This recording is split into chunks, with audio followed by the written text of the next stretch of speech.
Missile एक साथ गिरेंगी तो क्या होगा?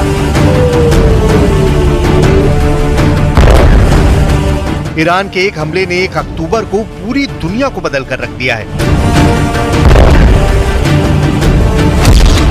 इतनी मिसाइल से एक साथ बचाएगा कौन?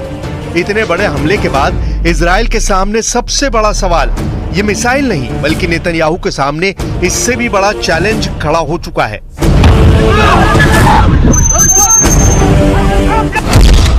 दक्षिण लेबनान में शुरू हुआ इजराइल का ग्राउंड ऑपरेशन शुरू होने के साथ ही फंस चुका है।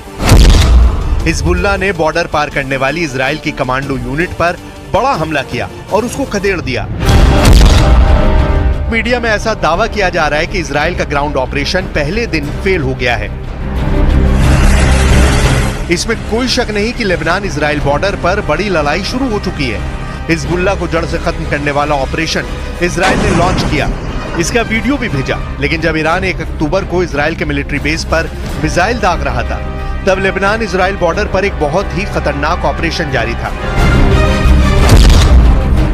हिजबुल्लाह का दावा है कि उसने इजरायली कमांडो को ओदेसा और कफार किला के इलाके में बड़ी टक्कर दी है।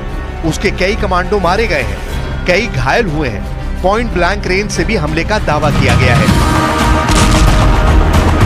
एक तरफ नेतन्याहू का लेबनान के खिलाफ ग्राउंड ऑपरेशन है तो दूसरी तरफ ईरान की तरफ से इजराइल पर मिसाइल अटैक। इजराइल इस वक्त बहुत ज्यादा प्रेशर में है। इजराइल को तेहरान को भी जवाब देना है और लेबनान में भी ऑपरेशन करना है। नेतन्याहू इस वक्त कई मोर्चों पर घिर चुके हैं। इस खबर से बाइडेन बहुत ज्यादा बेचैन है और आगे इस युद्ध का अंजाम क्या होगा, इसे लेकर मॉस्को में बैठे व्लादिमीर पुतिन भी टेंशन में है। इस वक्त दुनिया में 4 पावर सेंटर तैयार हो चुके हैं जो इस युद्ध का फैसला करेंगे। वॉशिंगटन डीसी में व्हाइट हाउस, क्या अमेरिका इजराइल की मदद के लिए डायरेक्ट इस युद्ध में कूदेगा? इजराइल की राजधानी तेल अवीव में क्या फैसला होने वाला है? तीसरा शहर ईरान की राजधानी तेहरान, जहां सुप्रीम लीडर अली खामनेई का वॉर रूम बड़े फैसले ले सकता है। और चौथा शहर है रूस की कैपिटल मॉस्को, जहां से अब सिर्फ यूक्रेन नहीं बल्कि ईरान इजराइल के मोर्चे को भी मैसेज पहुंचाया जा सकता है। इस वक्त पूरा पश्चिम एशिया महायुद्ध के जलते हुए तवे पर बैठा हुआ है। नीचे आग सुलग रही है। बम, मिसाइलों और ड्रोन के हमलों से इस बार ऐसी तबाही की गारंटी दी जा रही है कि तेल अवीव से लेकर तेहरान तक दहशत फैली हुई है। ईरान के हमले के बाद अब गेंद इजराइल के पाले में है और नेतन्याहू लगातार मीटिंग करके पूछ रहे हैं कि ईरान को कैसे जवाब दिया जाए, हिजबुल्लाह को कैसे खत्म किया जाए।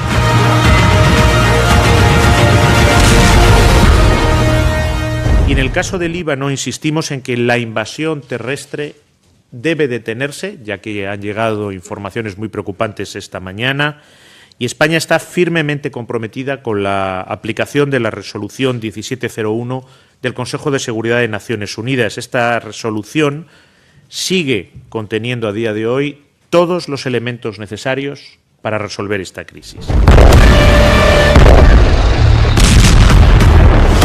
2024 में सितंबर का महीना पश्चिम एशिया में नई आग लेकर आया, जब बेरूत में हिजबुल्लाह चीफ हसन नसरल्लाह को इजराइल ने एयर स्ट्राइक में खत्म कर दिया। इसके बाद 1 अक्टूबर को ही ईरान ने इजराइल पर हमला कर दिया। सवाल है कि क्या इसी महीने अमेरिका और रूस भी इस युद्ध में कूदेंगे और महायुद्ध शुरू हो जाएगा? इस वक्त ईरान और इजराइल 2 कैंपों में बटे हुए हैं। इसे महाशक्तियों की टक्कर कहा जा सकता है। एक तरफ अमेरिका है तो दूसरी तरफ रूस है और यही दुनिया का सबसे बड़ा खौफ भी है, क्योंकि अमेरिका इजराइल के साथ है और रूस ईरान के साथ। ये चारों ताकत ऐसी हैं कि इनकी टक्कर वर्ल्ड वॉर की वजह बन सकती है। अमेरिका ने इजराइल को गोले बारूद की सप्लाई पिछले कुछ महीनों में तेज की है। बंकर बस्टर से लेकर हर तरह का बम इजराइल को सप्लाई किया गया है। लेकिन 1 अक्टूबर की रात को ईरान के मिसाइल अटैक ने साबित कर दिया कि इजराइल चाहे जिसकी मदद ले, जिससे हथियार ले, कोई भी उसकी ढाल बने, ईरान नसरल्लाह से लेकर हानिया सबका बदला अकेले अपने दम पर ले सकता है। अब सब कुछ नेतन्याहू के वॉर रूम पर निर्भर करता है। वो क्या फैसले लेंगे? क्या इजराइल कुछ बड़ा करने की सोच रहा है? क्योंकि इजराइल के सामने चुनौती सिर्फ ईरान नहीं बल्कि 4 मैदान है जहां युद्ध एक्टिव मोड में चल रहा है। पहला फ्रंट गजा है जहां इजराइल हमास से लड़ रहा है। दूसरा फ्रंट लेबनान है जहां इजराइल हिजबुल्लाह से लड़ रहा है। तीसरा फ्रंट यमन है जहां इजराइल हूती के अड्डों पर बमबारी कर चुका है। अब चौथा फ्रंट इराक बन सकता है, क्योंकि इराक में ईरान के समर्थन वाला मिलिशिया गुट हशद अल शाबी भी एक्टिव हो गया है। जब ईरान की मिसाइल इजराइल पर गिर रही थी, तभी यमन में भी हूती अपनी कुद्स 5 मिसाइल इजराइल पर फायर कर रहे थे।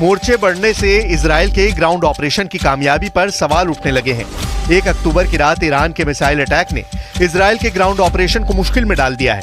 अमेरिका को भी खतरा है कि इजराइल का हाल फिर वर्ष 2000 और 2006 जैसा ना हो। अमेरिका पहले भी कह चुका है कि वो नहीं चाहता कि गाजा के अलावा इजराइल किसी दूसरे फ्रंट पर लड़ने के लिए मजबूर हो जाए। Well, I think it's certainly not very realistic, because that was the claim in 2006 with the other war on Hezbollah in the south of Lebanon, and it took almost a month to get ceasefire and end of the aggression on both sides. So I think it's going to take a long time, particularly that ground invasion will involve elements of Hezbollah who are very well trained in guerrilla warfare. 2006 में Hezbollah इतना मजबूत नहीं था, लेकिन उसने अपने दम पर इजराइल को सीज फायर के लिए मजबूर कर दिया था।